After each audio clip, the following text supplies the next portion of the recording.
মাঝে মাঝে আল্লাহ আমাদেরকে দুঃখ কষ্ট দিয়ে পরীক্ষা করতে চান, এগুলো আমাদের জন্য খারাপ নয়।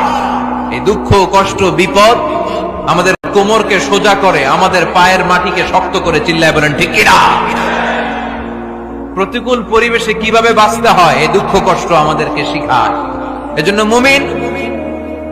মুমিন বান্দার বৈশিষ্ট্য হচ্ছে দুঃখ কষ্ট বেদনা জ্বালা এগুলোতে সে আপসেট হয় না, সে হাল ছেড়ে দেয় না, সে ভরসা রাখে একজনের উপর। চিল্লায় বলতে হবে তিনি কে?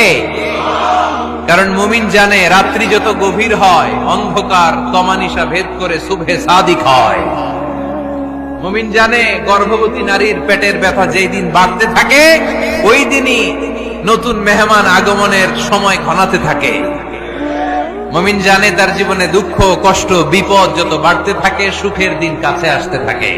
মাঝে মাঝে আল্লাহ আমাদেরকে দুঃখ কষ্ট দিয়ে পরীক্ষা করতে চান, এগুলো আমাদের